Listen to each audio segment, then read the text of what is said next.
Jenna Ellis is with the Dobson Family Institute and joins us now for a closer look at this issue and how it's shaping up in America. So, Jenna, let's begin. Where do things stand right now in states? Yeah, so unfortunately, we are seeing so many more states push forward this barbaric and extreme legislation, really in response to the new Supreme Court conservative majority. That's the one kind of, I think, encouragement here is that because we're seeing the states that are progressive left respond to this, they are anticipating what we at the James Dobson Family Institute are, which is that the new conservative majority is likely to overturn Roe versus Wade and its progeny within the next year or two, and we're hopeful for that. Now, we talked about Virginia as well as New York. Are there any other states where this law is being talked about? Well, there are actually a number of other states, I believe it's around 7, that already allow abortion measures, such as New York has signed into law and Virginia has now been contemplating. And so we see this kind of bifurcation. I mean, even in Colorado, where the James Dobson Family Institute is located, you can have an abortion up to the point of birth. It really just depends what types of restrictions, if any, are on that in terms of mental health or if there's some other qualifying characteristics. But what we're seeing in New York and Virginia is this kind of abortion on demand, and even going so far as the Virginia governor saying that after a baby is born, then there can still be a discussion between a physician and a mother. That is straight infanticide. And Dr. Dobson and our ministry certainly condemn and do not support any type of legislation that would, for any period of time, to have any abortions. But the fact that the left is contemplating this type of abortion measure even after birth is simply signaling how far the progressive left agenda is going to remove the sanctity of human life from our legislative protections completely. Why are these laws at the state level so significant in our country right now? So why these are being contemplated is because, really, constitutionally speaking, healthcare and the sanctity of human life not only are there's no power given to the federal government to allow abortions, but really this is a state issue.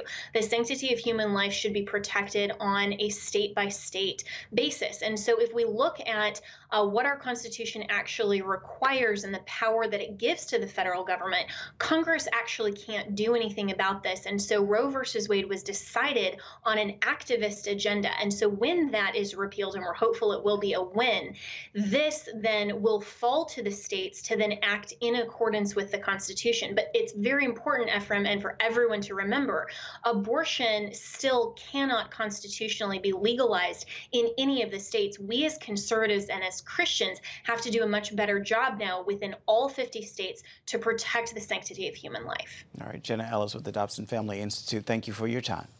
Thank you. The mother of a 7-year-old boy is defending his transition to being a girl. The child, named Gracie, began the transition process at age 4. The boy's mother told the television station KQED she and her husband tried to discourage him at first, but a therapist told them, "What will happen and what I'm hearing when you describe the insistence of Grace is you're going to end up with a child who's anxious and depressed and feels ashamed." Research shows 73 to 98% of transgender children revert back to their biological gender. The House Natural Resources Committee votes to keep the word "So help you God" in its oath taken by witnesses testifying before the panel. Committee Chairman Representative Raul Grivala says a draft report on Fox News was a mistake. It appeared to indicate "So help me God" would be removed from the oath. Be sure to catch tonight's Faith Nation with an exclusive interview with the White House Press Secretary Sarah Sanders. She's talking about the fight over border security, the Mueller investigation, and evangelical support for the president. Again, that is this evening on Faith Nation, and it's only on the CBN News Channel. The Pledge of Allegiance is back at the board meetings for the Santa Barbara City College in California after a public outcry over it. Robert Miller, the president of the Board of Trustees, had previously decided to discontinue it, saying that for reasons related to its history and symbolism. Campus Reform reported he said it was steeped in expressions of nativism and white nationalism. He wrote in a statement posted on Facebook, effective immediately. The Pledge of Allegiance will be recited at the Board of Trustees meetings until some further date when the matter can be considered by the board. Miller reinstated the pledge after a local news report on his decision brought attention to it. This week's winter cold snap is already responsible for at least 6 deaths. In Chicago, temperatures dropped even further after plunging early Wednesday to minus 19 degrees, breaking a record low set in 1966. And 1,500 flights out of Chicago were canceled. 4,000 homes are already without power in Indianapolis due to the cold freeze. And even the post office has suspended mail delivery in parts of the region. AccuWeather's Regina Miller has more on this polar vortex.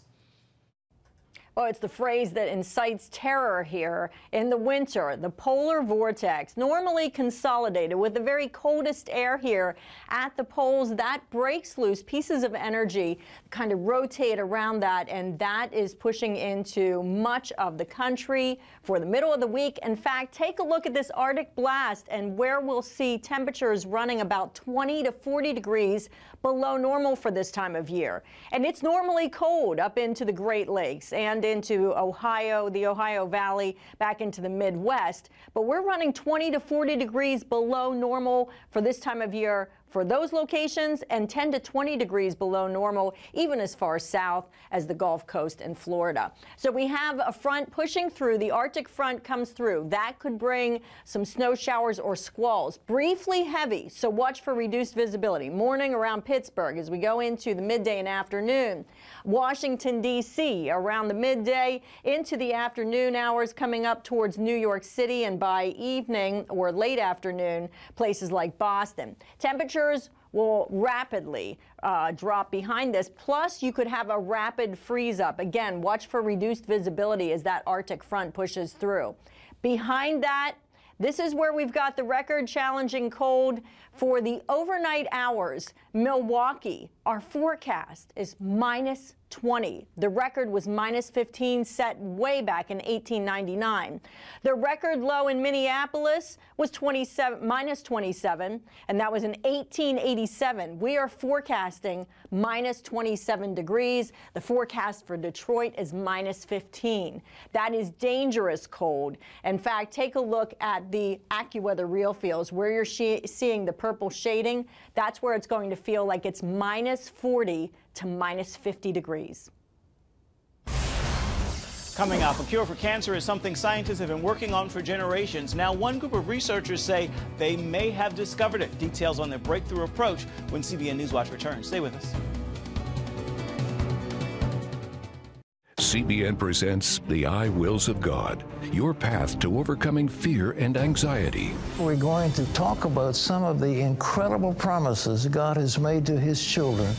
In Pat Robertson's newest teaching, you'll discover the I wills of God. I will rescue him, protect him, answer him, be with him in trouble, deliver him, honor him, satisfy him with long life, show him my salvation, and see amazing stories of God's promises in action. What I felt was loved and treasured. God spared my life twice in 3 days. The good Lord had given me a second chance. Break free from stress and despair.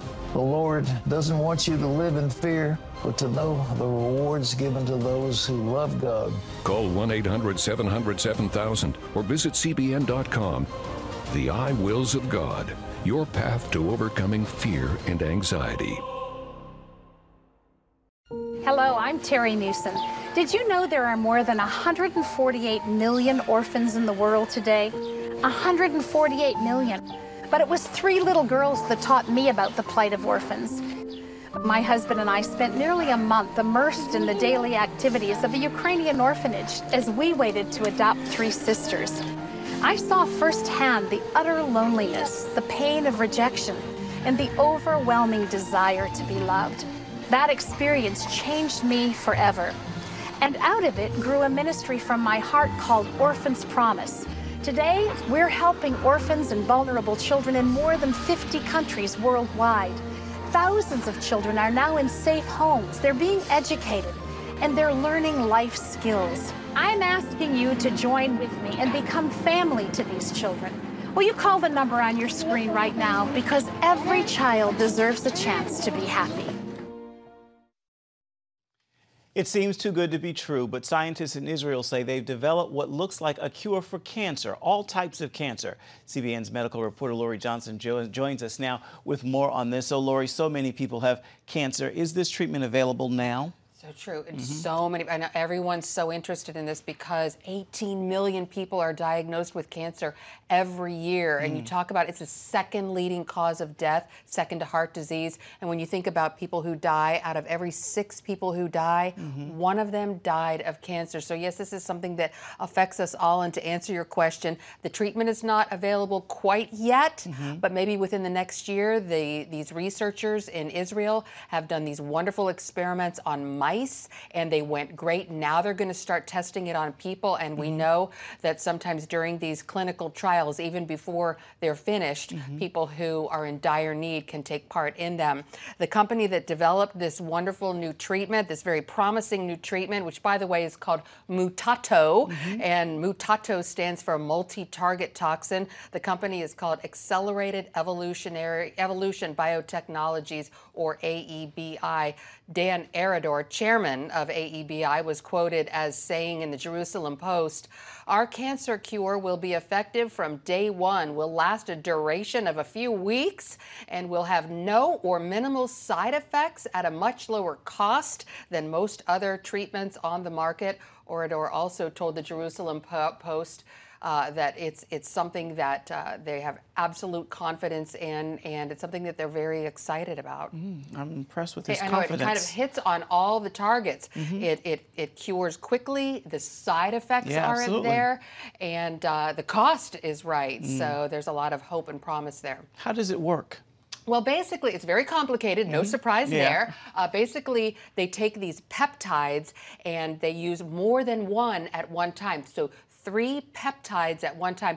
Peptides as opposed to antibodies, which we typically see in cancer treatments, and they do it all at one time, sort of like what they call a cocktail. We've seen this successfully utilized in the treatment of AIDS, where you have 3 different types of drugs being used at one time. So that's basically the bottom line is the peptides and the cocktail. What's been the reaction within the medical community to this announcement? Well, it's been sort of lukewarm. I reached out to some of my contacts today, and it's sort of like, well, for example, I talked to one of my contacts at the VCU, Massey Cancer Center, a very well-respected cancer center, and he said that we all hope for a cure for cancer, and but cancer is a complex family of diseases, and there is a history of similar claims that have unfortunately spread false hope to many patients and their loved ones. This news is based on limited information from the company and its researchers, and the results from their preclinical experiments have not been published in any peer-reviewed academic journals. I would approach this news with healthy skepticism and also remind people that it typically takes years to translate promising preclinical research from the laboratory to evaluation in the clinic. And this is Charles Geyer, MD, again with VCU. So, you know, you can understand he has a point. I mean, we've raised our hopes before in the past. And so those of us with faith, we should join together in prayer and pray that this is the cancer cure that we've been praying for so many years. Indeed, indeed. Lori Johnson, thank you so much. Much appreciated. My pleasure. Stay with us. There's more of CBN News Watch coming up right after this. Parents, the Superbook Bible app is a great way to get your child reading the Bible, because in today's busy world, we can use some help. The free Superbook Bible app has fun stuff your kids will love. They'll have a blast learning the Bible, playing great games, watching cool videos, discovering heroes in the Bible. They'll have fun while they learn God's Word. The Superbook Kids Bible app, available now. Life. It's meant to be lived fully. Jesus said it. I came to give you life. Life to the fullest. Life in your family. Life in your finances. Life in your body, mind, and spirit. Life in your everyday.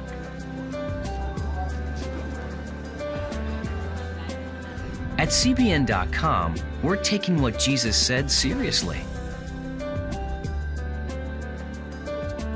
We're here to help you discover life. Life. Live it fully. CBN.com.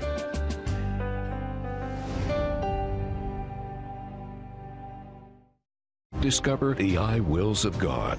I will rescue him, protect him, answer him, be with him in trouble, deliver him, honor him, satisfy him with long life, show him my salvation. What I felt was loved and treasured. God spared my life twice in 3 days. The good Lord had given me a second chance. Call 1-800-700-7000 or visit CBN.com. The I wills of God, the latest teaching from Pat Robertson.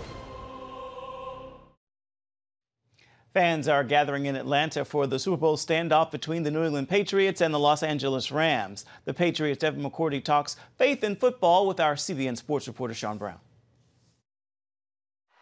The New England Patriots' victory over the Atlanta Falcons in Super Bowl 51 was the biggest comeback in Super Bowl history. And for safety Devin McCourty, it was his second championship in 3 seasons with the team. But even with all the celebration going on around him, his mind was on other things. My wife was pregnant, probably really cutting it close with her even being at the Super Bowl and all the emotions and excitement. But, you know, finishing, hitting a parade, you know, getting to hang out with the guys for a night. Then we rushed home before a snowstorm. We went to our house in New Jersey and we had nothing set up, no crib, no toys, no things to sleep in, bassinets. It turned into dad mode at home. Assembling a bunch of different things that I didn't know about and just trying to prepare to be a father. Growing up, Devin didn't have a dad. He and his twin brother Jason were 3 when their father Calvin died from a heart attack. That left their mother Phyllis to raise them and their older brother Larry alone. Most of what they knew about their dad came through stories told by family and friends. Our father was a basketball player. People used to always tell us, you know, he had a nickname, Cocky and Nike, and he was a good basketball player. He could do this, he could do that. But the stories were never enough because they couldn't replace their dad physically being there. Father's Day was always a tough one just because, you know, you always did something in school. You know, it was always something for Father's Day, whether it was draw a card in class or, you know, some type of event that include sons and fathers. As Devin and Jason got older, sports became a way to relate to their father. I truly believe, you know, like I say, when you don't have a ton of memories, but all you keep hearing about is how great of an athlete your father was, to me, and Jason too, sports was our connection. Though they didn't have a dad around, what they did have was a mom who loved them, who even after she was injured on her job and had to go on disability, was able to provide for them. So, you know, I'd be lying if I said that, you know, it just felt so hard every day. It was like, honestly, growing up, my mom made sure we had everything we needed. Most importantly, she took them to church. And there, Devin learned to lean on God for strength and guidance, which carried him through high school, 5 years at Rutgers University, and into the NFL in 2010. But after 3 successful seasons with the Patriots, he started depending more on himself and less on his faith in God. I didn't rely on it all the time. I would say I still felt like, you know, I had a good amount of control. Like I can control what happened and, you know, God's given me strength, so now I got to use the strength to control and do, and, you know, this is God here, but this is me. Devin realized he needed to reconnect with God, but didn't feel like he could. Even going to Bible study seemed out of reach. I was just like, man, I'm not a good enough Christian to be in Bible study. And you thought that? Yeah, just that guilty feeling. What behavior would warrant that? Like I would go out and, you know, drinking and, you know, partying. And it wasn't like I was the worst person in the world, but just, you know, I feel like, dang, everybody else, they're perfect, you know, and I'm not perfect. He eventually pushed aside his guilt and made it to a team Bible study led by the team chaplain. And the message was just what he needed to hear. He's talking about that guilty feeling. There's nothing we can do to earn the right to be Christians and earn what Christ has done for us. Like, you can't earn that. You know, that's given to you. You know, that's his mercy. And it just happened to be the day I walked in there and went, and it was kind of everything I was feeling that I was lacking, and it was like, it's right there. Devin rededicated his life to Jesus Christ, giving him full control. Now, with God as a top priority, Devin learned to go to his Heavenly Father for big decisions, like in 2014 when he became a free agent and was contemplating leaving the team. I remember getting calls from different teams, and, you know, the money's thrown at you, and it was just like, they want you to, my agent's like, they want you, if you're gonna leave, they want you to sign now. That's when Devin began praying about whether to stay in Foxborough or move on to another team and city. You know, I was just praying, God, show me the way, show me what's important for my life right now. Not just money, not just winning, show me what's important. And the one thing that kept sticking out was what I felt I built here. I think that was God signaling to me, you know, this is the place. You know, he was like, football's great here. You love it, you've been here.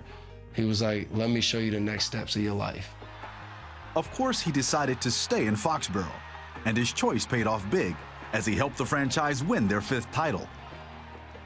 And now that he's married and has a daughter, he's got everything in perspective, depending on God the Father to help him be the man, husband, and father he needs to be. You know, I think as a father, you just look and it's like, it's my job, you know, to lead these two and through God and just be the best husband and father I can be. Still ahead, an exclusive first look at a series about Jesus. Stay with us.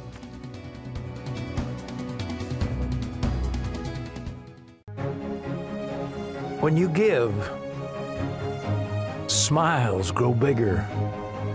When you care, homes are happier. When you comfort,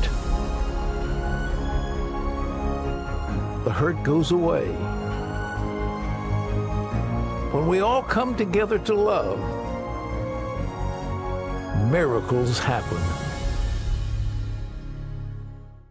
Hello, I'm Terry Newsom. Did you know there are more than 148 million orphans in the world today? 148 million. But it was 3 little girls that taught me about the plight of orphans. My husband and I spent nearly a month immersed in the daily activities of a Ukrainian orphanage as we waited to adopt 3 sisters. I saw firsthand the utter loneliness, the pain of rejection, and the overwhelming desire to be loved. That experience changed me forever. And out of it grew a ministry from my heart called Orphans Promise. Today, we're helping orphans and vulnerable children in more than 50 countries worldwide. Thousands of children are now in safe homes. They're being educated, and they're learning life skills. I'm asking you to join with me and become family to these children. Will you call the number on your screen right now? Because every child deserves a chance to be happy. Hello? Is this thing on? Hey, kids, do you love games? And do you love discovering things? Yeah. Well, do ya? Then you're gonna love this. It's the new free Superbook Kids Bible app. You can play games, watch videos, find answers to your questions, and a whole lot more. The new Superbook Kids Bible app. Free downloads available on iTunes and Google Play now. Welcome back. The Life of Jesus is coming to a screen near you. The History Channel has a new series coming this spring, just in time for Easter. And CBN News has this exclusive first look at Jesus, his life. Mary, the child you bear will be called the Son of God. You expect me to believe this? Joseph, it is God's will. From the network that brought you the Bible. We are his followers. We've seen him do wondrous things. An epic 4-part series. No one who wants to be famous acts in secret. My time has not yet come. The life of Jesus Christ. There has been talk about Jesus. They say he's healing the sick. from the people who knew him best. His preaching is what concerns me. He's helping people. Mary, Joseph, Peter, John the Baptist, Mary Magdalene, Pontius Pilate, Caiaphas, and Judas. I am the resurrection and the life. And you can watch the full trailer at cbnnews.com and catch this series on the History Channel beginning March 25th. There's, of course, more on this on the next edition of Studio 5. You can get your first look at the film, The Least of These, as well. That's all tonight at 9:30 Eastern, only on the CBN News Channel. That will do it for this edition of CBN News Watch. Thank you so much for watching. We'll see you right back here tomorrow. Goodbye, everybody.